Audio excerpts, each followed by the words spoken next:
Welcome to the Building Efficiency Resources Podcast, the BERcast. We are the leading podcast for building performance industry professionals. And we today are going to be having a conversation on the dramatic advancement in the Massachusetts stretch code and specialized opt-in codes with a couple of our HERS Rater partners in that state. I'm joined today by BER correspondent Natasha Brooks. Natasha, how are you? I'm good. I'm good. Thanks so much for having me. I'm very excited to be finally on the podcast and yeah, it's one of my favorite things every month is to listen, so I'm excited to be included this month.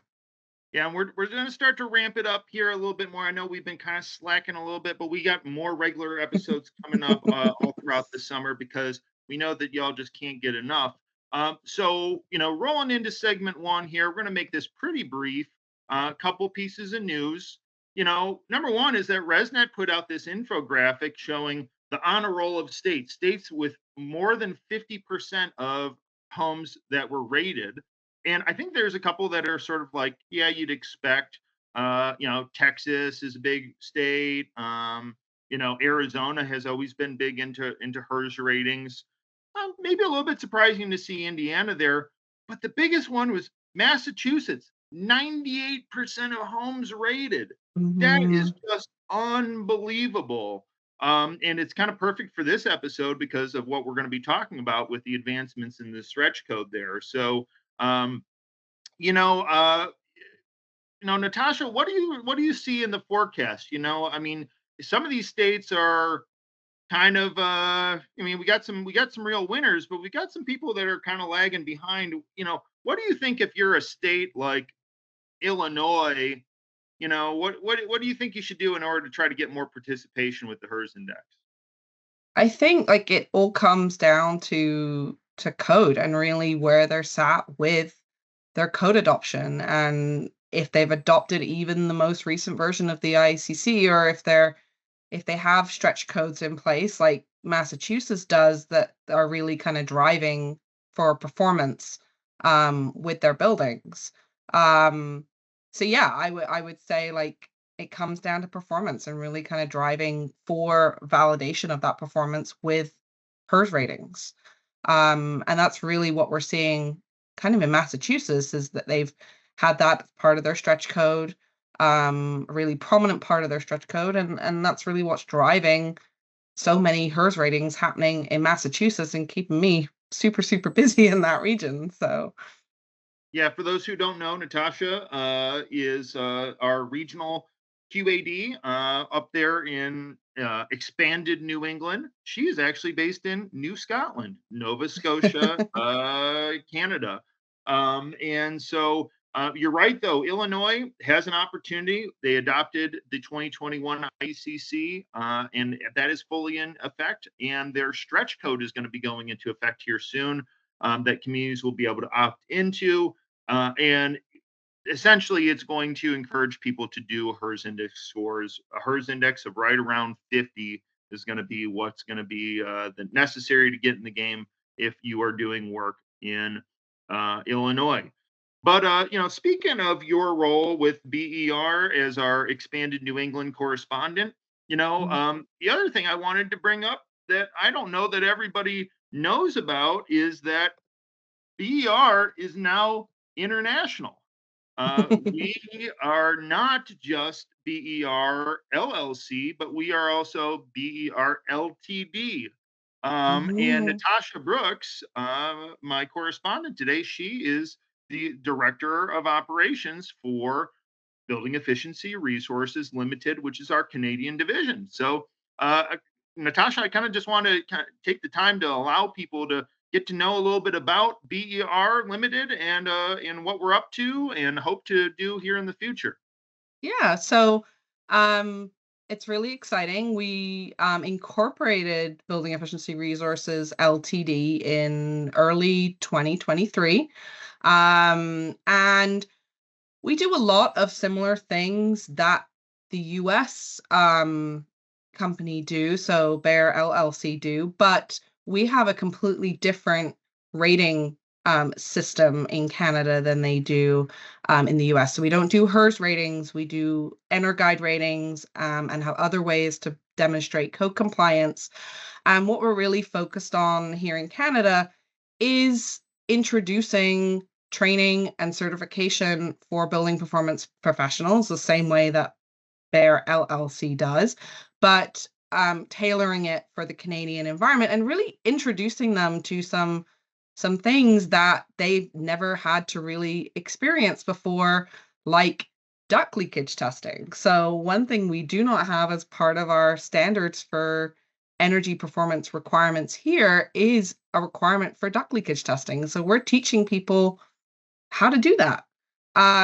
So in some ways, what we found and what I found after kind of working with BER in the US and working in Canada for over 15 years in this industry here is there's differences, and there's some things that are being done very, very well in the US, and there's some things as well that are being done very, very well in Canada. And how can we kind of merge the two and make sure that people are getting information to be able to work cross border if they want to, and or just really hone in on their skills and their expertise. And the way I always put it is two brains is better than one, two bears is better than one. And we're just resource sharing here and making sure that people who train with us have access to as much information on building energy performance and building science as they can get their hands on. So it's really, really exciting. We're offering some different trainings and certifications here than what is offered through BER in the US. One of them is specifically done for the US, which is our air tightness technician training and certification. So teaching people how to do blower door testing, duct leakage testing, and ventilation testing. And that has been very well subscribed since we launched that at the beginning of the year. And we're going to start to get some people really trained up on how to measure the performance of a building and the air tightness levels within a building, and introduce a new job market to the industry that didn't previously exist. So really, really exciting. I love it. Like I've always wanted to make sure that I can leave a mark and really promote the next generation of building performance and energy efficiency overall, and leave something for my children to be proud of. And I feel like we're doing that now. We have North America handled in terms of building performance expertise. So Yeah, well, it's an exciting time for us, for my business partner Uriah Special and myself. I live here in Detroit, Michigan, which is literally I could I could get to Canada from my house in 15 minutes if I wanted to. And throughout the course of my life, I went to Canada quite a bit, as a youngster and an adolescent, and here it is an adult on vacations. And I've always looked to Canada as a place that kind of similar to what we have going on in the U.S. But there's some things that are going really well in the built environment in Canada. I would say overall air tightness is something that's a little bit more um, I think people care to build it in a little bit more out of the gate, just obviously due to the energy loads and comfort and humidity and things like that. But then there's a lot of things that I've just observed here since getting involved that are a little bit mm, maybe not quite as advanced. mhm, There isn't standardized duct testing. There isn't standardized ventilation testing. So even for energy ratings, or what we use for EnerGuide ratings in Canada, some of these things really are not standardized, but they matter, and they matter increasingly so as the expectations for building performance from a code level advance. We just talked about sort of the role of the stretch code in mhm, Massachusetts, moving into Illinois. Well, there are some advancements in the energy code that are happening with the National Building Code 2020 of Canada that has kind of set a multi-tier performance path that is sort of trying to get Canada ultimately to net zero buildings sometime in the 2030s.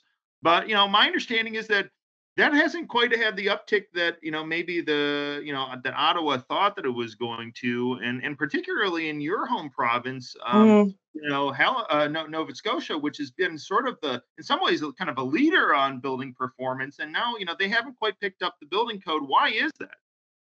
I think a lot of it, and a lot of what we come across anywhere with code change, comes fear and uncertainty, and it's needed. A lot of builders have said outright, even to me, that they're not going to do it unless they're mandated to do it, and so we have to have these advancing codes.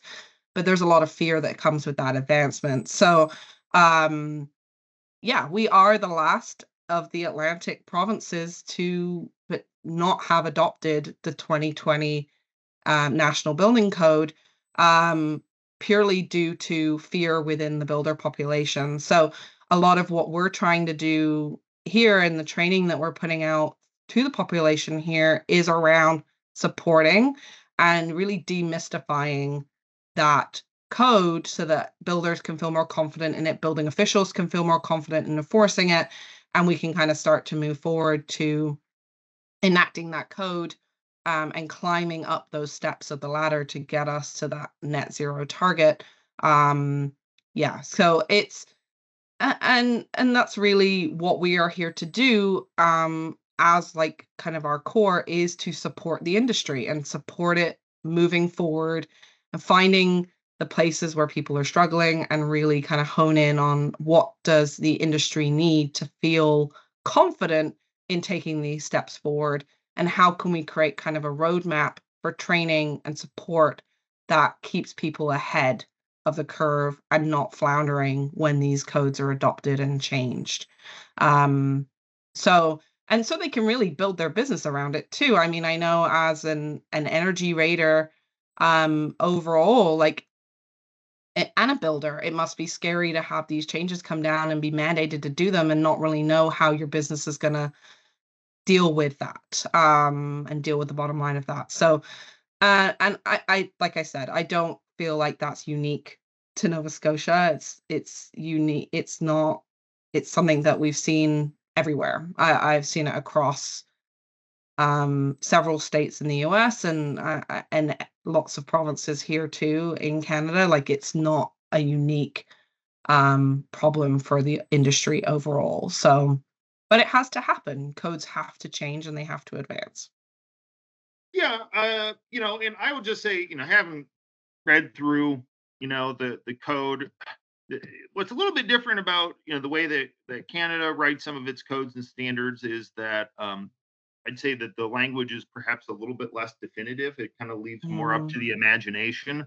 And because of that, we are, in the process of developing, energy code, basically, trainings that are hoping to unpack this, help to make, the Canadian market really fully understand what the code is, what it isn't, so that hopefully there's less reticence to adoption, and people can feel like they're prepared on how to move forward. Because just like what's going on in Massachusetts or any other state in the U.S. that's advancing in its code, how you get there matters, and if you make it too broad for people, if you give them too many options, I think they think it's almost impossible. So part of what we're trying to do is trying to kind of dial it in, make it a little bit more accessible and digestible mhm. to the average builder or code official or energy advisor, so they feel really confident in sort of in getting down to business with these new Yeah. codes. Because there are tried and true methods to achieve it, and there's simple ways to do it, and there's very complicated ways, and part of understanding that code is understanding, okay, this is what it feels like it's saying, but this is what it's actually saying, and how you can apply it, like moving forward, and making it seem just digesting it for them, and kind of I wanna say it might be a very weird analogy, but it's like a mama bird digesting a worm for their child, right? You gotta break it down, make it digestible so that people can, like, absorb the information and apply it, and really get the nutrients that they need from it, and know how to move themselves forward. So, um, Yeah, it might be a weird analogy, but I've got a bird's nest in my front window right now, so I've been on baby bird watch for a few weeks. So, um, but yeah, and that's really what we are doing as well here in the Canadian market, is finding what do people need help with digesting? Like, what really are the big issues right now that are causing hangups and that people are really stuck with? And also, what are some really cool things that they can be testing? And we know how to show them how to test, but they're not doing it right now, that can really better their business. So, we're really about listening to what the market needs and providing the support where they need it, boots on the ground. We're in it with them, and we just want to see them succeed. So, Yeah, well, this is very exciting for me. I feel like, in some ways it's like an opportunity like what we had in this industry, a decade ago, yeah. to get involved here in Canada. Natasha's got 15 years of, kind of industry experience there in Canada. She and I met through her being one of my students in the Fias Verifier training, and said, "Hey, if you ever want to expand your team internationally, please let me know."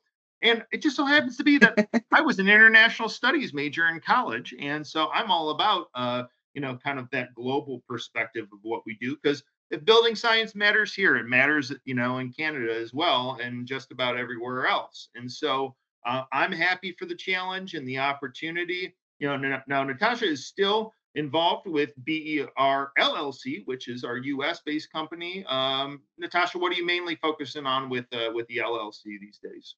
Yeah, so with the LLC, I work as a QAD, mainly focused in the Northeast region, but so doing file reviews and field QA in the Northeast region, but I do file reviews for everywhere, all across the US for any of our raters, and technical support. So, um, yeah, it's been great. I love it because I get to get out in the field and get out with our raiders in the Northeast. And every time I go into Massachusetts or New England in general, like, I feel like I'm home. It's very similar climate, so I don't feel like I'm outside of my comfort zone. And I have a lot to offer in terms of my skill set in dealing with homes that I've been dealing with here for 15 years. So, um, yeah, I really love it. And I'm enjoying, like, learning and helping our raiders in the US navigate the changes that are happening with the systems there, and the standards there, while also kind of thinking about ways that we can apply those standards and some of the practices from those standards in Canada as well. So it's a very broad way of expanding my knowledge, which I always love to do as well. So Absolutely. And that's what we're going to be talking about this episode as we roll into segment two, where we're going to be talking about the updates to the Massachusetts stretch code and the specialized opt in code. So we're going to go ahead and roll into that right now.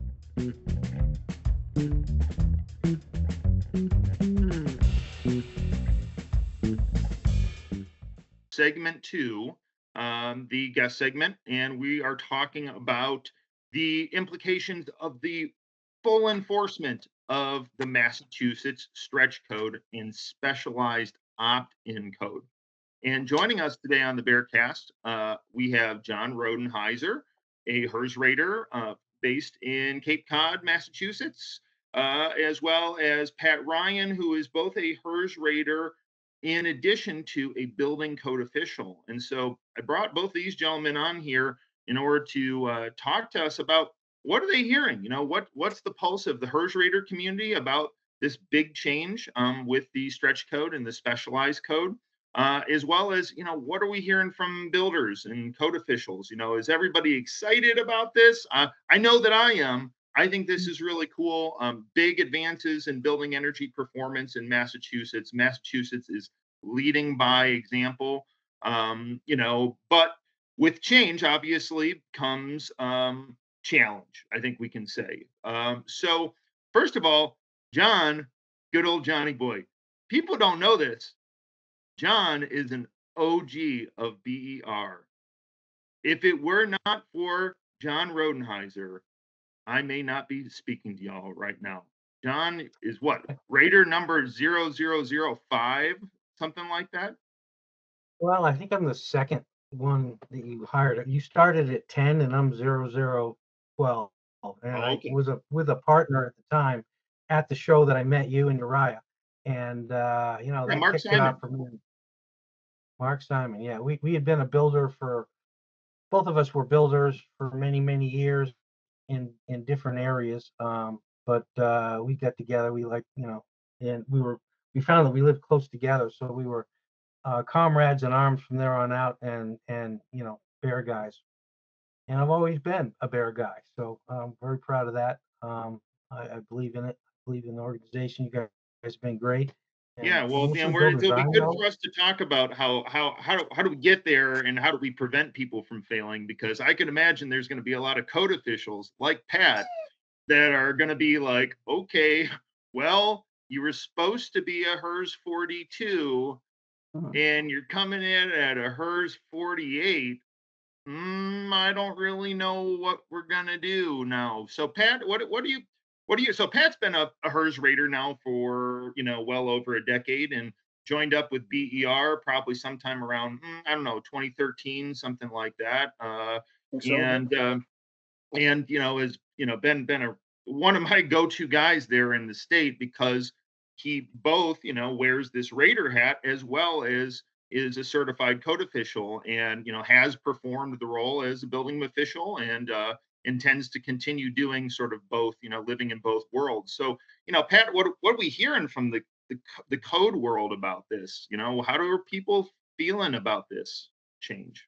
Well, I think generally the other code officials around the state that I go to meetings and listen to and talk to and uh, converse with, they rely heavily on the HERS grader, and the majority of them, I'm going to say over 90% of them, just completely rely on the HERS rater. They don't get involved too much. They don't really understand how the HERS rating works, and they ask the same thing: what happens if they can't achieve the proper index that they're supposed to? And it's stated right in the code: you're not supposed to get a certificate of occupancy. Just that simple. So they have to pass. And if they don't, I guess they'll have to appeal to the state because it's not within a building official's repertoire to go ahead and let it pass and give them a CO if it doesn't pass. They have to go to the state level. You hear that, code officials? The one thing that the code doesn't say is that the building official has the right to waive the code. And I'm sorry, I think that some of you all who are code officials don't quite understand that because jurisdictions all around the country, I hear about building officials say, well, I don't think it's important. And so I'm going to allow this thing that doesn't meet the letter of the law of the code. And all I can tell you all is that the code doesn't actually say that. It doesn't. There is some, I think, discretion, perhaps, Pat. When it comes to sort of means and methods, A little bit. where a code official can make an interpretation. But I hear sometimes about whole hog, kind of like, well, the code official said they don't need slab insulation because they don't think it actually really uses that much energy, anyways, and so forget about it. You don't actually have the right to do that. And I just, we have code officials listening to this, and all I can tell you is be careful, tread lightly, because as these codes advance, consumers are becoming aware of that. And housing costs a lot of money now. And so, the implications of, unhappy homeowners. And also there's a whole like, legal, lawyers who are picking up on this and they're picking up on the fact that like, okay, like homeowners are paying a lot for money. They may not be happy with all different types of things in the home, fit and finish, things that don't have anything to do with energy, but then they can use the energy code to say the builder, not only do they not do fit and finish, but they didn't do this and this and this and this. And all of a sudden now the code official and the town can be implicated in lawsuits with homeowners. So that's an aside, Pat. I don't know if you ever see stuff like that or whatnot, but Uh, everything you're talking about is true. It is written in the code that for matters not provided for, that's when the building inspector can go ahead and make decisions on public safety. But when it's written in black and white and it's laid out as a code or an energy code or a building code, they're not to waive it. They can't make it up. We're code enforcement. We enforce the code. We don't write it. We enforce it. Back to you said, these buyers and the people getting these homes are getting more savvy on what's supposed to have happened. They want an energy efficient home. It's being marketed as an energy efficient home. And if they see something like this, they're going to bring it up. And first person they're going to go to say, well, why did you approve this? The building code official. And they say, why did you approve this? And he or she's going to have to say, well, because I don't believe in it, or whatever they have to say to do it. But it can only be done at a state level. Because any appeals have to be done at a state level. The code officials should not be waiving the energy code just because it's not public safety. Everybody says, well, it's energy public safety.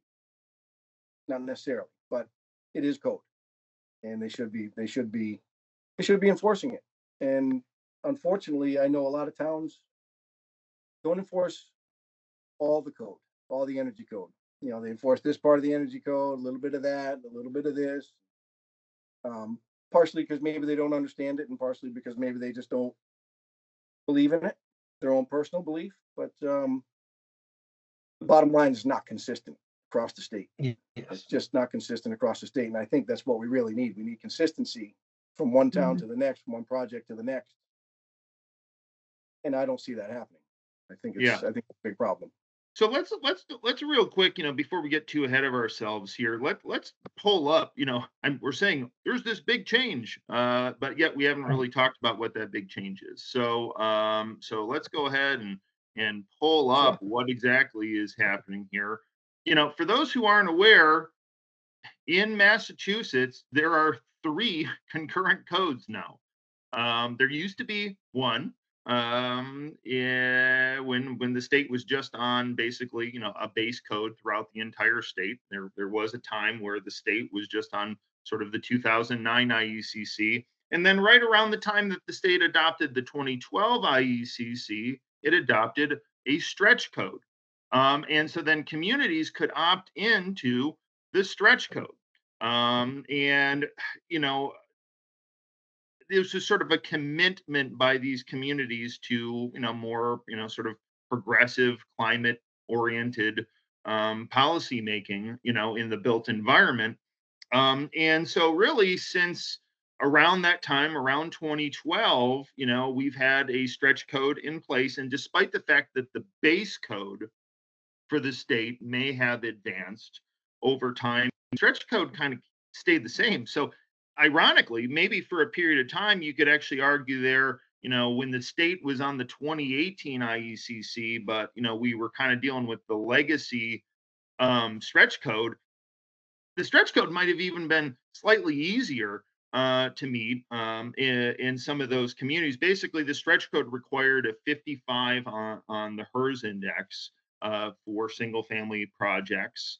And so, arguably, you could say that, with the 2015 and maybe the 2018 IECC, the stretch code communities may be actually slightly lagged behind, but now that's all changed. Basically, now with, the 2023 update to the stretch code, not only was the stretch code updated, but then we also have something that's now called the specialized opt-in code. And so the specialized energy code, exactly what it sounds like. Municipalities can opt into a more advanced, supercharged version of the energy code that goes even beyond the stretch code. And as we can see, a fair amount of municipalities have already done so. They've already opted into it, or they are planning on it. So we see, we had a few early adopters back last year.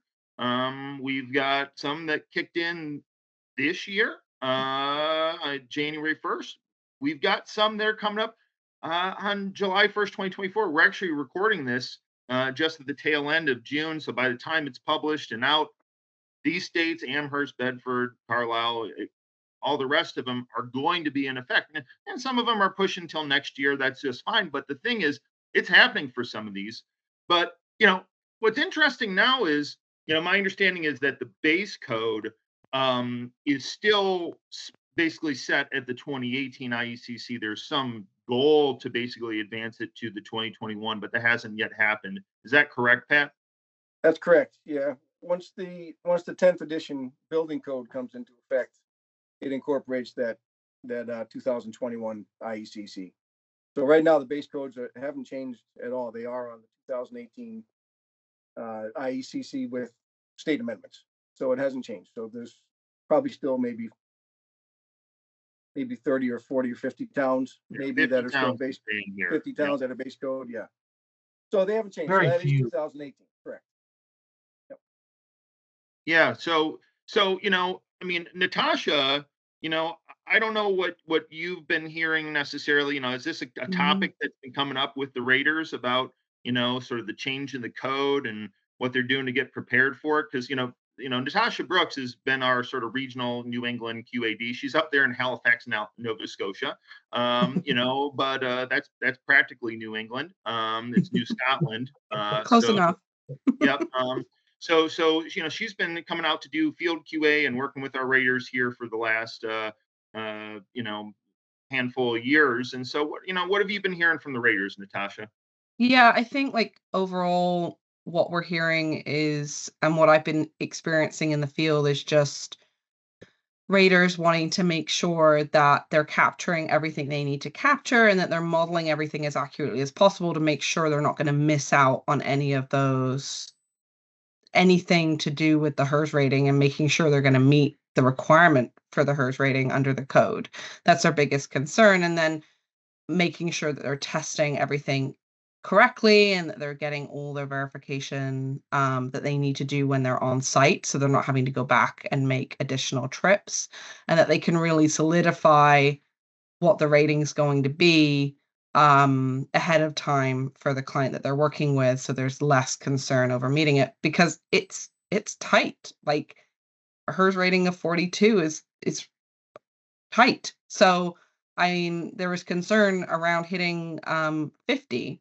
So I think it's just now more than ever, when I go out on site, there's more questions about how do I make sure I'm modeling this accurately and that I'm not going to miss out on anything that may affect that HERS index if they are going that route for compliance.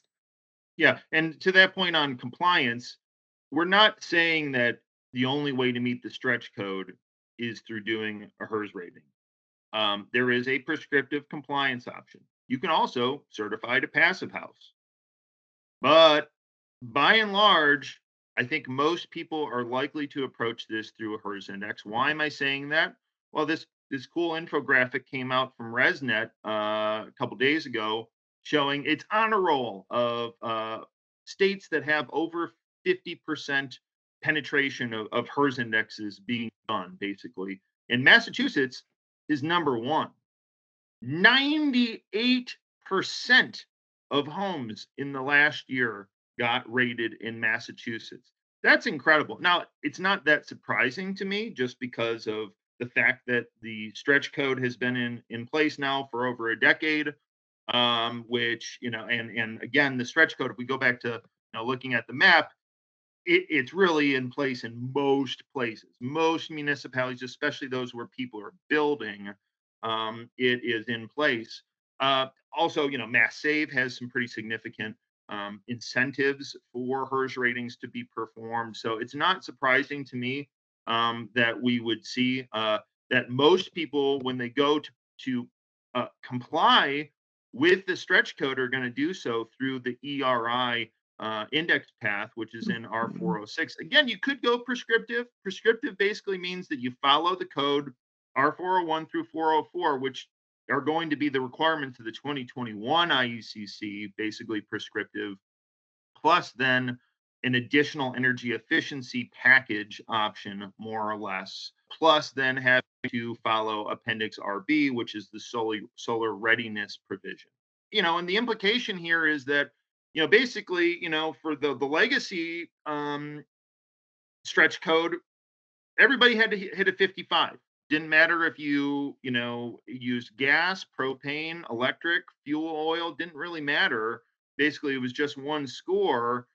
With this, it got updated to basically, I guess we could say, penalize or sort of make mixed fuel buildings, those that use fossil fuel heating, water heating, or cooking gas, basically demonstrate a slightly higher level of performance. a 52.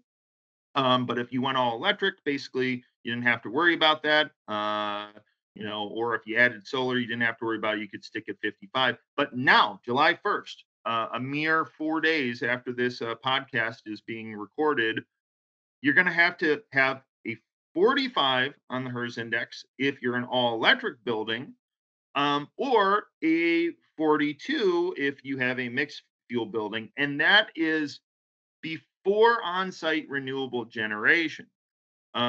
So on-site renewable generation can buy you a little bit if you're made pretty much more or less if you're doing an alteration. You can buy yourself about 3 HERS index points if you're doing an alteration.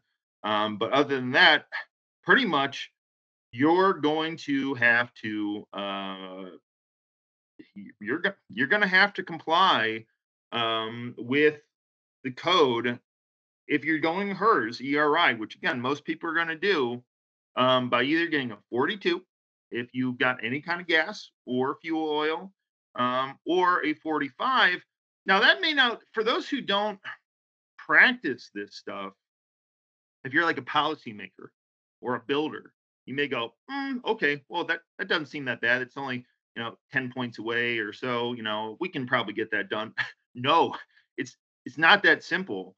I will say from my experience being a ResNet QAD for 15 years, it is extremely rare to have homes score in the mid to low 40s. Not impossible at all, but it's not a walk in the park. You really have to basically change the way they'll do things. You have to change the way. I mean, they can't do them the way they've been doing it for the last 40 years. If they haven't adopted, and many builders in Massachusetts have adopted, better methods in construction, because this energy thing is important.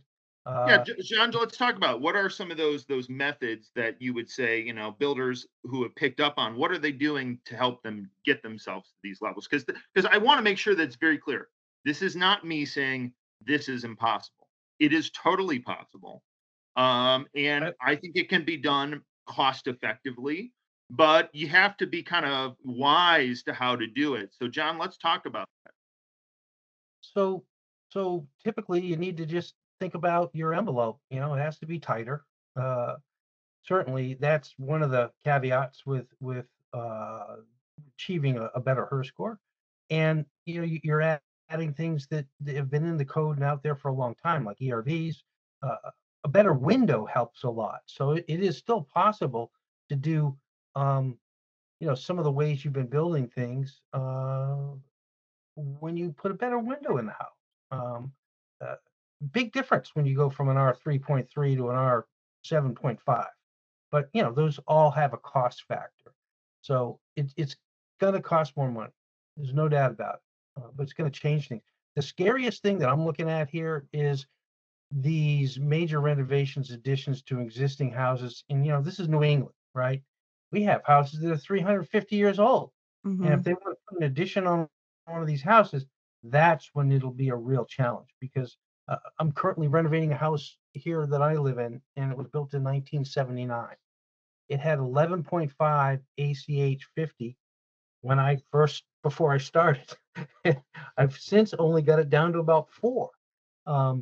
And I know where the rest these is. old homes can be tough, John. I feel you. My home built in Detroit here in 1927. I started at about 14 ACH 50, and I'm down to about 6.5. I know how to get down further, but it's tough with these old homes. Some of the bypasses are they're just embedded in the structure, and they're really tough to get to. But I think there is some way. So that's my biggest fear in this new code change, is going to be some of these additions, alterations. And as Patrick was pointing out, it's enforcement. And I work in many towns in Massachusetts, and they're all different. Every sheriff in every different town is a little bit different on enforcement and what they feel is important, and what they overlook most of the time. So if this goes through, there's going to be a lot of kicking and screaming, I believe, on the builders, because if they haven't already done something that's kind of efficient, then it's going to be a rude awakening. I think we first Yeah. had this position when we first started with a stretch code. People had to do blower doors, and I think there was a lot of people that initially failed them, right? And so we kind of got over that. And I think a lot of the builders now, are easily coming up with a tight building that's under 3 ACH, right? That's pretty good.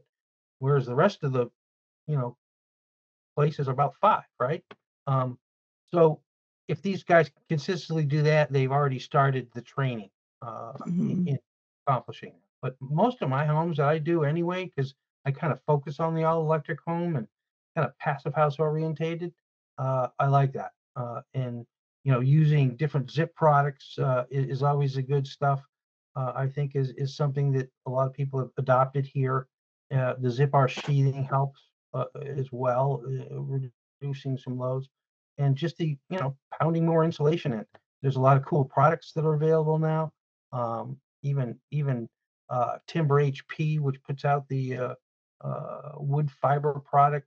I mean, so there are some more economical ways of doing some things. You don't always have to go with spray foam, but it just means you have to really think out your structure much more than just going out and building your house as usual. That's over, and that's changing in a couple days. Yeah, okay. So we hear, air tightness for sure is one of those things. John just name dropped a couple of proprietary brands, Huber products. If you're listening, we just gave you some free publicity. So if you want to come and be a sponsor here on the BERcast, we'd appreciate that at some point. But John, you kind of teased the fact that you already are kind of tied in with people, builders, and then homeowners that want to do more. They want to do passive house. They want to do all electric buildings. Pat, you live in work in a part of the state that I think is a little bit more, I guess, probably mixed politically. Believe it or not, Massachusetts, like everywhere else, is mixed politically. Not everybody has drank the Kool-Aid. And I think you might kind of be dealing with sort of more like a rank and file builder, especially in your work as a code official. You're seeing all different types of products. So, what do you see as the key strategies to try to get to this 45 or 42 people? Well, it's been tough, and I've tried to do a lot of modeling on some general houses, that we work on, and I work on an array of houses from very small to very, very large. Continuous insulation, like you were talking about, that's certainly works, and I think it's a great way to go anyway, regardless. Tough to get the builders to get on board. You're trying to teach an old dog new tricks, basically. I mean, you can throw anything at the house, and they can certainly put it together. They won't want to. It's not as easy as just putting rigid on the outside, as is comes a lot of other problems. Wall bracing and extensions and soffits, and just a lot more that goes into it than on the surface. Continuous. I mean, like John mentioned, most of the builders, I would hope, nowadays are under 3 ACH 50, because that's been the code up until January 1st of last year. Many of my builders are down around 1.5, and that seems to be where they have to be to start reaching these 42s and 45s. Of course, heat pumps. Yeah, a lot of builders and building inspector thinks the heat pumps are all the same. It's a heat pump. It's great. Well, they all have different efficiencies, and that is so key, and we have talked about that so much on the BERcast. Yeah. To the point where people think, Chris Mack, you don't like all this electrification stuff. You think it's bad because you keep talking about some of the challenges. No, folks, I keep telling you, I'm all about it. I want to breathe clean air. I want to drink clean water. I want to eat clean food. And we're only going to be able to get there if we stop putting crap in the air. I don't know what else to tell you, regardless of whether or not you believe in climate change and carbon and all the rest like that. I don't want to be consuming this crap anymore. I don't. Right.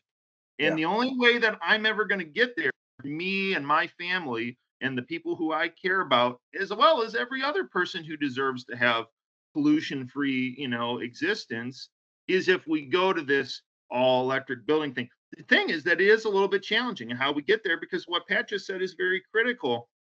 there's a risk that people homogenize what heat pumps are and they think that they're magic boxes. And we've said that on the podcast. It's good to hear you say it, Pat.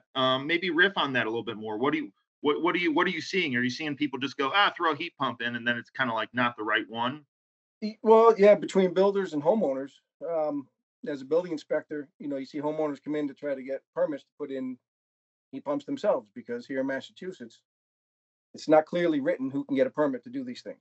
Of course, you need an electrician to wire it and do that, but they're picking things off the internet that shouldn't be put in this climate zone. They're not, the sizing's not correct, placement's not correct, Sizing installation's not correct. People, you gotta do your load calcs. Yep. You gotta do them, and you actually have to think about it higher brain, because you can't do this like, well, I did my load calcs and now I'm going to multiply it by 200 just to be sure. No, if you do that, you're going to screw over the homeowner. And I'd say that's one of the dangers in this, because the software doesn't account very well for the short cycling of oversized heat pumps. In my experience, I just don't think it does. Like, if the house needs a 1.5 ton system, but you put in a 4-ton system, like if the SEER and HSPF values are pretty close, or they're the same, the software is going to kind of treat it the same. In a future episode, I'm actually going to have Neil Cruz, who's the energy modeling director for ResNet, and with Big Ladder, he's going to come on and talk about some of the challenges we have with heat pump modeling. Because let's just say, the software that we use today is kind of doing a fat thumb approach to modeling heat pumps. It's really not entirely the full story.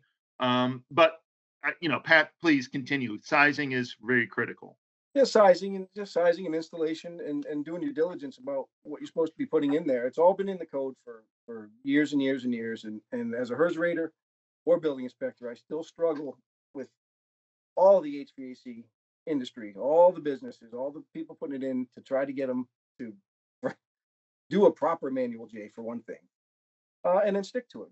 Do the S&D and everything else you have to go that goes with it, and follow through and actually do it. Don't just do the paperwork and then go throw something in, because they know the building officials they're not going out there and looking at model numbers. They're not checking this stuff. They don't have the time to do any of this business. If they get a manual J, most of them get it and put it in the file. Then they don't even look it over to see if the address is correct, or the location. So I think it's a big problem.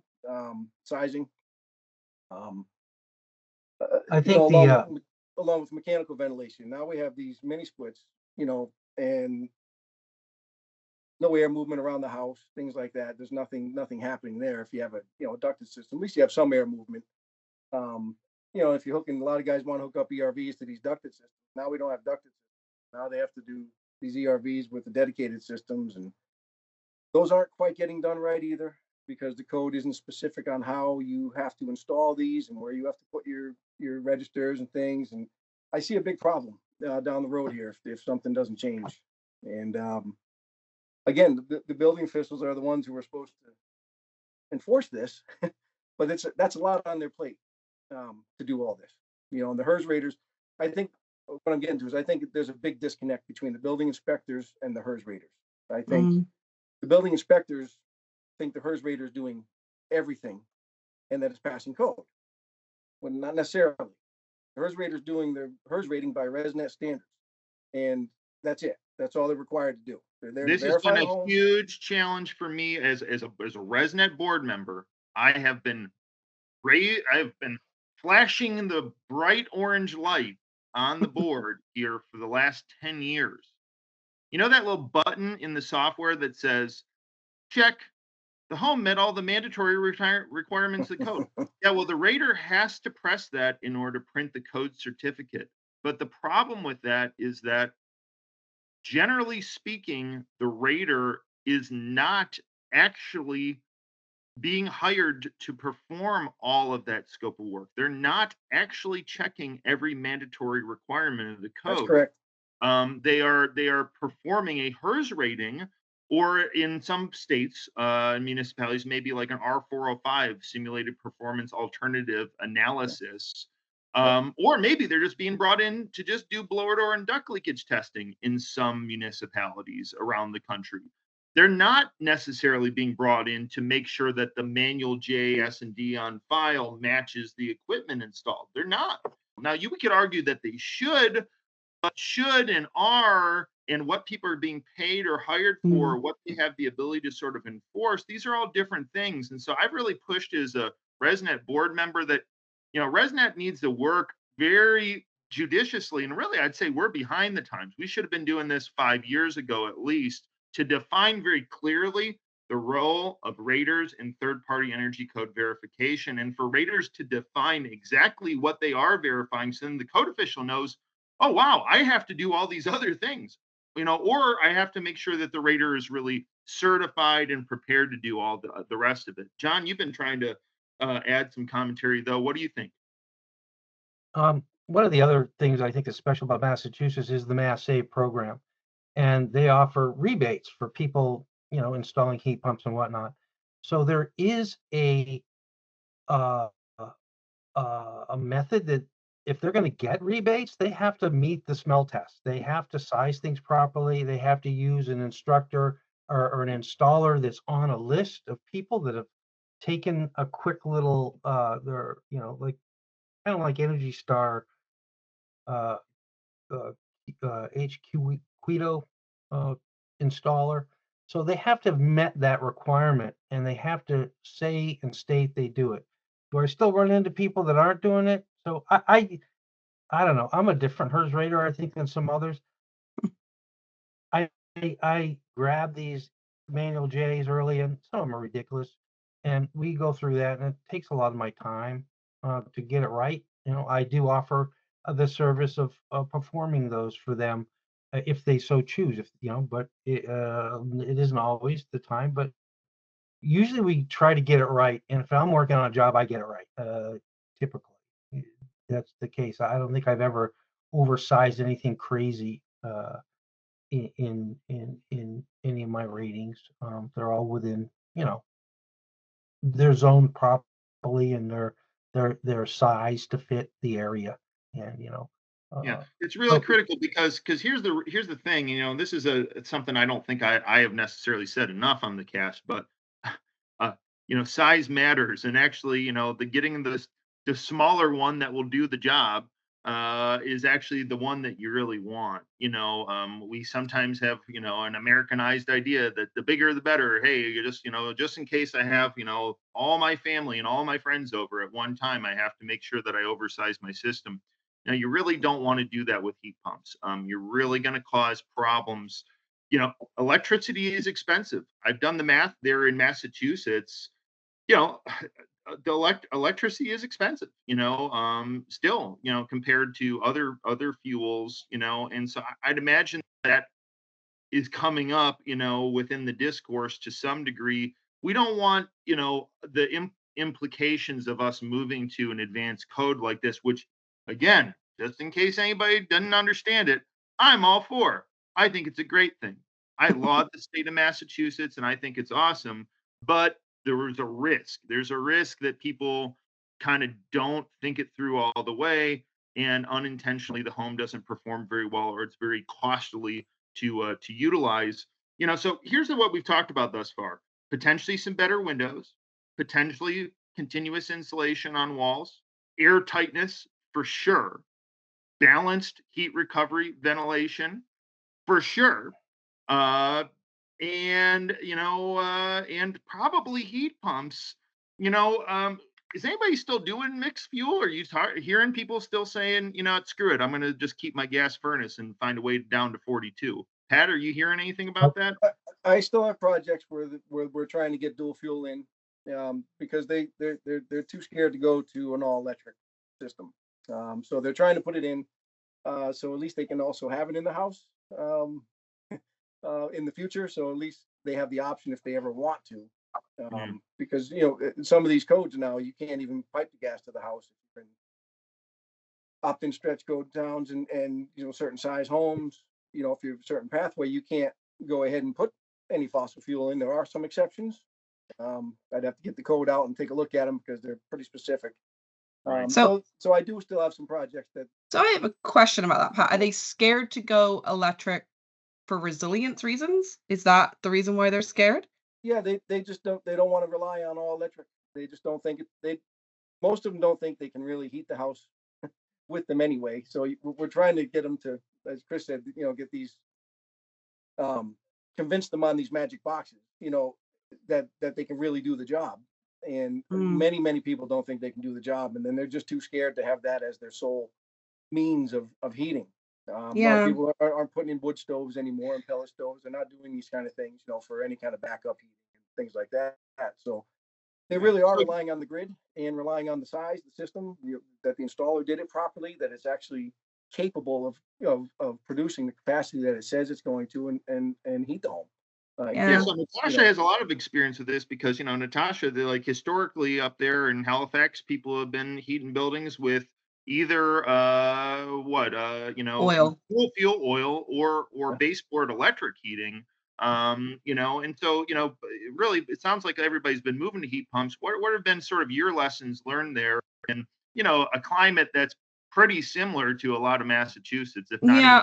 colder? I think in relation to, like, especially the thing I find the most intriguing about this code is the added path for compliance that leans on passive house. And the thing I keep hearing is obviously people want resiliency in their homes, and we know, I myself as a certified passive house consultant and verifier know that as you start to see these projects, you see the resiliency that's built into them through added insulation and added airtightness that kind of takes away some of those barriers around resiliency and maintaining a comfortable temperature within the home. So I think, like, seeing this code and seeing these changes that are coming and adding that compliance option, we are going to start to see people transition away from, okay, well, we're scared to go electric.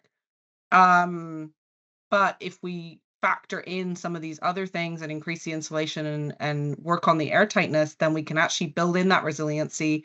So if there is an outage, they are supported. I mean, I've had projects here um, in Nova Scotia that we see minus temperatures here, and they've maintained 68 degrees very comfortably inside, even in minus temperatures. So um and they are passive house constructed. So that's the thing. It's like building that resiliency into the envelope versus relying on the mechanical systems to do it for you and being able to push a button every time the power goes out. Yeah, See, so section R405 is another compliance option. One can, for the stretch code, certify to passive house. You can either be FIAS or you can be PHI certified as a compliance option. And look, so you know, go work with John, who's a long-term FIAS rater and verifier. And he's going to get you all hooked up to meet FIAS, and you're going to be good to go. And then you don't have to worry so much about what your HERS score is, one way or the other. What are you seeing with? Do you work at all in any of these opt-in communities? I do, and some of these communities are affluent communities, and the houses are quite large. Sometimes they're not willing to go this all electric route. They don't want to. So the state has written in. I saw you had the chart up there. State has written in that you can still do mixed fuel buildings. You have to hit the HERS 42, and you have to put in some solar, by code, and electrify the home everywhere. You have to size your panels, and you have to prepare it for all electric. So there's quite a bit that goes into building a mixed fuel home. Say you want to put a gas furnace in, or even a gas range, things like that. So I find that the builders, they don't want to spend the extra money to go passive house, unfortunately, because they're building the code minimum. Okay, so it's going to be hard to teach these guys to go a little bit further, like John was saying, to go that route to do the passive house, which I think is great, and I think that's probably going to be an easier path for them to to comply with, because hitting these 42s and 45s is still very, very tough, um, without change. These guys still think they're going to build a standard home like they've been doing all this time, and somehow magically the HERS rater is going to press a button and it's going to say 42. They're living in a dream world. So they haven't really come to the realization that they're going to have to change the way they build. Even though they've been building great up till now, they have to do better. And they're not understanding that that's what the state is requiring, that we have to do better. And they're the ones at the forefront of it. They're, homeowners, on the other hand, sometimes, like John said, if they want to build this passive house, they want to do this, they're going to stay in this house. But the builders, they're turning these over for a profit. So they don't want to, they don't want to spend any more money than they ever have to. So that if they can go the HERS rating route or a mixed fuel or just an all electric and they can get there, they will. They're not going to go the extra mile if they don't have to. So they're getting pushed into this quite a bit. And I think it's going to be a big impact on the building industry. And there's going to be, costs. Obviously, there's costs that go to this. So the builders aren't happy. All the builders I know, all the builders I've talked to, they're not happy with this code at all. Because they're in it for a business, make money. They're not in it to save the planet like, a lot of the rest of the world, people doing the HERS ratings and the state and everybody else. They just want to make money, and they find it difficult to reach the HERS ratings now and build what they're doing. And I think they don't have enough options. They're being pushed into this. So that's my take. I think they're disgruntled about it. Yeah, I mean, and look, the BERcast, it's meant for everybody. So builders, we understand, this is a big culture shift, and I would say, if I could fault Massachusetts at all in this approach, is it kind of stalled out with a little bit of a stale stretch code for 10 years, and then took this really big swing. Could have been better. Could have been better if we maybe just went from 55 to 50, and then 50 to 45. I don't know that people would have been that much happier about it, but it might be a little bit less of a dramatic culture shock. What do you think about that, Pat? Agree? I agree. I agree completely. I think it's a big leap for them, and I think if you do it in increments, it can be done a little easier. You can train them a little better, teach them new techniques and new products. They're not willing to do this. You have to do it little by little. This is a big impact. I mean, 10 points, 20% better or whatever it is. That's a lot. That's a lot overnight. And not that it's been overnight. They warned us a year and a half ago about this, and I've been warning the builders. We need to prepare for this. Let's try to get these numbers down now. In order. They're offering lots of training too throughout the state, and they're really pushing people to get on board. And there are things out there. It is a change. It's going to be tough. I think what really took some time is they let people opt into the stretch code. And as you look around the Commonwealth of Massachusetts, there's still about 5% of the Commonwealth towns that haven't opted in even to the basic stretch code. So they're still using that prescriptive path code that they can use. Right. But that's adopted 2021 IECC as of July. That's all kind of going into play. It will be. It will be. It sounds like it's not quite happening as quickly as people thought it was going to, but still on 2018, still on 2018, moving to the 2021 here soon. Right. Right. So really, the only impact as of next week is the index change. Everything is all written in this code, and it's just the 42 and 45 for new homes. So but also multifamily. My understanding is that July 1st, this implication for multifamily over 12,000 square feet, if you're in one of these opt-in communities, now you have to be pre-certified to FIAS or PHI. Correct. Yep. Yeah. So I mean, John, I know that you deal with some multifamily, and I know you do a lot of FIAS work. So I know that you're probably a fan of this, but are you hearing anything about this? What do you think is something that people are going to have to think about? Well, the Republican governor a few years ago signed this law into play that by 2030, we were supposed to achieve 50% energy reduction on the state of Massachusetts for our energy needs. And by 2050, we're supposed to be to zero. That was the game plan. And he put that in motion. So if we're going to achieve any of those targets, we have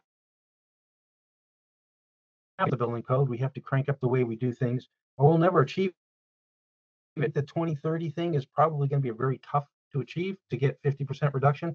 And there's going to be some blood along the way. There's no doubt about it.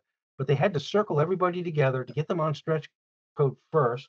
And that took a while. A lot of them opted in because they were handing out carrots.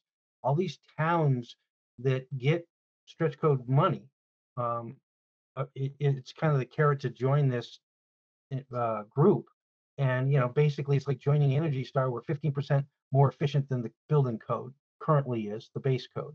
And so that was kind of the premise for the longest time. And now that they've circled so much of the Commonwealth into this, now they're going this further direction. Now we've got everybody in the wagon train, and now we're going to lower the thing. I think it's a tough one to achieve. And again, I wasn't part of the committee, the DOER, who selected these numbers. But we'll see what happens. I think it's going to be tough, but talk to me a year or two from now, and we'll see. But I think it's all good. I think it's something that's totally doable. There have the things in play. I mean, we're sitting here doing HERS modeling, and we look at the different options that we have here, and you can plug these in a HERS model. And before anybody gets a building permit, they need to submit a projected HERS score. So they have already then designed what they need to do to hit this point, whether it be a multifamily high-rise or a small building. So these are all built in and baked into the cake. Then they just got to go out and execute. And what I know about most builders in Massachusetts, they're pretty good, and they have a lot of pride. And so once they get something down, they execute things phenomenally, because that's their brand, that's who they are. And I got a lot of people that are doing some phenomenal work. They've been doing phenomenal work for a long time. I haven't done a 55 house in probably 4 or 5 years anyway. Most of my projects are all much lower than that. And most of them are negative by the time you add some PV on top. So that's the kind of path that we really need to start pushing to. And I think we're going to get there. It's just, and there'll be some pain, but got to bear with it. It's all So good. sneaky things to be able to get us to this, these lower HERS score numbers. Natasha, what's your kind of like number one kind of no-brainer thing people should do this if they're going to try to get to these scores? What do you think? I mean, I'm always going to push on the side of making sure that your envelope is as good as you can afford to get it, because that's your low-hanging, most cost-optimized route. And then making sure that the mechanical equipment that you are putting in there is right for that home or for that building, and sized correctly, and operating the way that you want it to, and that it's been verified as operating at that. Because we can't just go off the specs that the company give us. We have to make sure that, you put that in there, it is actually providing what it says it's going to do on the tin. So building envelope is always going to be number one in my book. And then making sure whatever mechanical system you're putting in there is really optimized to perform well for that building. And I'm going to do a cheap plug here. If you're a HERS rater and you're not already trained and certified to do ResNet 310 HVAC grading, y'all got to do it, because that is a surefire way to lower your HERS index score, especially for heat pumps. Very potent savings on the HERS index. People, are you hearing what I'm saying? 5-6 points on your HERS index for getting grade 1. Can I get an amen? Come on now. Come get trained with good old building efficiency resources to get your credential to go and do HVAC grading, because man, is it potent. It will help your builders, and that is going to distinguish you in the marketplace. All right, so we got a good building envelope. We got a good HVAC with hopefully grade 1 from a rater who's trained and certified. Pat, what do you got? You got a cheat code, something simple that people can think about doing that's going to lower their scores? I think the envelope is the biggest thing. Getting getting a better envelope, a little bit higher R values here and there, continuous, even on the roof. I think is gonna be required to get most of these houses to pass. It goes without saying, the sizing and the HVAC, whatever you're using for equipment, make sure they're sized correctly and all that. Windows are a big deal. They seem to have a little bit of an impact. A Well, and lot I'll of say money this sometimes. about windows: consider having less of them. Yeah. Mhm. Lower window to floor area ratios are a strategy to lower the HERS index of a home. The So reference home is fixed at 18% glazing per floor area. That's a fixed value. So if you can still achieve the type of quality of construction and your client's goals with less glazing, then you're always going to win. And why is that? Well, because windows are, especially for the reference home is going to have, something like, are 2.5 windows basically. Versus us, by code minimum, we're going to need about, a little bit better than an R3, close to an R4 in this climate. But the thing is, even if you put in the passive house windows, the R7 or plus windows, what's better, R7 windows or an R20, ish, or better building thermal envelope? It's better to have less glazing and Mhm. more clear wall section that is Yep. insulated for the purpose of your HERS index. So that's one of my cheat codes I added on to you here is if the builder can figure out a way, even if you just say go from 3x6s to 3x5s, you add it up all around the whole building. Not only did you, as a builder, you just saved money because you just got less glazing, and all of a sudden now your HERS index score is better. So that's actually a negative cost item that you can end up doing that can actually end up lowering your HERS score. And I get that And not every customer is going to want that, but Right. it's Right. something to consider if you're a builder who's maybe doing specs, or you're doing pre-solds, and if your customer isn't dead set on having big expanses of glass.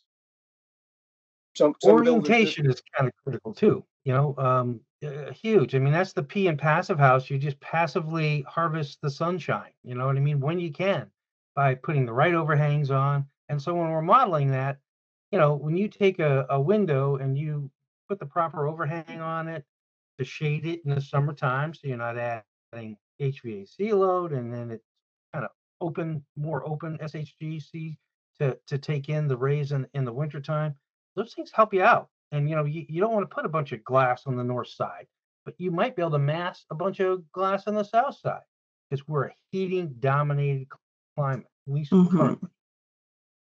Yep, no doubt. All right, I'm going to throw in my cheat code here, which is focus on water heating. Just go Mm. out and get you a good heat pump water heater. They perform very well in the model, but don't stop there. Also, do some type of demand hot water recirculation. These systems are not expensive at this point, and they will get you another couple points on the HERS index. So think about optimizing your plumbing design, throw on a heat pump water heater, and get you a demand recirculation system, because those things actually do improve the HERS index score. And a lot of people haven't quite picked up on this yet. Focusing on hot water optimization is not necessarily what people are thinking about still. They don't really know what those buttons in Ecotrope do, for hot water recirculation. But you have to have a demand based one. It has to be the push button or like a pressure drop sensor. Some of them are really sophisticated now, where basically you just turn on the tap and then turn it off. The pump kicks on, cycles that stale water in the pipe back to the water heater, and then primes that line so that you get hot water really quickly. That is again, it's not going to get you 10 points, But if you put in a combination of a heat pump water heater plus demand-based recirculation, you might be able to get about 5 points. So that would be sort of Yep. my little cheat code kind of thing. One more thing for people to consider here. This is a shout out to my homeboy Pasquale Stroisha there with Integral Building and Design. Pasquale's done a lot of great research on the value to the grid of people using ground source heat pumps. I'm going to suggest people take a good hard look again at ground source heat pumps, because in my experience, if you ever want to get into HERS indices scores of the 30s, you pretty much got to do geothermal. You got to do ground source heat pumps. And so that could be something that is a little bit easier to accomplish. And when you factor in all these things that a builder has to consider, maybe they have a customer that wants a ton of glass, and they're really going to be fighting an uphill battle on how to get to this score using air source heat pumps. Consider ground source heat pumps. Ground source heat pumps not only have a higher COP, coefficient of performance on average than air source heat pumps, but they're not exposed to outdoor ambient temperatures in the same way that air source heat pumps are. So that the challenges for air source heat pumps is that they may do pretty good at 47 degrees, but when you get down to 5 degrees or lower, they're typically not performing quite as well. Even the high quality inverter heat pumps that are on the market. So if you have a ground source heat pump, it's going to be getting around a 4 COP oftentimes kind of year round. 4 to 5 is not uncommon for ground source heat pumps when that's year round. And so obviously they may or may not work in all situations, but at this point with this advancement, you may want to consider doing it again. So that's just my kind of last little plug. Now, John brought up, some of these details about how to get retrofits right and additions and alterations. Man, we're going to have almost a dedicated pod on that at a later date. Some of this stuff on multifamily, and the implications of the specialized code, frankly speaking, we're probably going to have another dedicated session on that as well, because that's just how big of news this is, folks. It's huge news. Mhm. This is the most advanced energy code in the United States, with maybe the exception of California's Title 24. But in a lot of ways, I think from a pure efficiency standpoint, this code may be even that much more advanced. So I don't know. Any final thoughts on this topic here? Not really. These are exciting times. I hope Natasha reaffirmed to people it can be done. It's going to be. It can be done. It can certainly be done, and that's the thing. We, as your QAD at BER, are here to support obviously our raters out in the field who are testing these things and making sure they're recording everything correctly, and that they're getting accurate HERS ratings when they're modeling these things. But we're here to support, but it can definitely be done. And that's really, I think, the key in all of this is everybody has to support everybody else. We're moving towards having to get these kind of integrated professional designs together. Like the HERS rater needs to be working with the building official, needs to be working with the builder. Like everybody needs to be working as a team to get this done. And and we're just part of that team that's here to kind of help and make sure as a HERS rater, you're doing it right so that your builder feels confident in it and the building official can feel confident in it as well. So yeah, it's really exciting. I love it. I'm loving being in that area and experiencing the change that's happening with the buildings there, even in such a short time that I've been kind of coming in and experiencing it. It's really exciting. And it's definitely invigorated my passion for things that we can be doing here north of the border to support raters who are doing work here as well, because we are in very similar climates. So I always feel like I'm coming home when I come to Massachusetts. So yep. So that's the wrap here on segment 2. I'm gonna roll into segment 3 with our guests here because I got a little bit of crow to eat here. Gentlemen, are either of you Celtics fans? I'm not much of a sports fan, but I would go with the Celtics if I was betting. John, you a Celtics guy? Oh, definitely. Come on. I'm into Celtics like you're into Detroit. All right. Well, then John, I'm going to go out here and just people think this guy Oh man, he's got a big ego. This guy runs his mouth all the time. But you know what? I can be magnanimous when I have to. And so your Boston Celtics dumped a big old bucket of haterade with an H over the top of my head when they went and won the NBA championship in a mere 5 games. I had picked the Mavericks in 6, and pretty much because I'm a hater. I'm a hater. Yeah. I'm going to admit it. I am a Detroit Pistons bad boy fan, and I'm going to tell you why. All right, just hear me out. Long term, going back to the 1980s, and John, I know you know something about the 1980s. Your announcer, John Johnny Most? Post, knocked down by Lambert. Oh my! Completely unnecessary. Yeah, Lambert was a bad guy. I mean, look at y'all are soft. Y'all are soft. I watched that game. Listen to that guy whine and cry. Y'all are soft, and so I'm still Hey, a there's hater. a reason why we're the #1 Hers Raider state, and there's a reason why we have a lot of champions, whether it be hockey, basketball or football. So, Man, John, you're starting to sound a little bit like Johnny Most. I'm going to start calling you that from here on out because you're sounding a little bit him. You're sounding a little bit whiny. Just don't make the wrong call or bet, when you're when you need to kick a field goal. Okay, buddy? All right. Ooh, he went there. And we deserve it. We deserve it. Yep. Mas Quejones que cerebro. Take your hurt points off the board. You take your points anytime you can get them. And that's how you lower your score.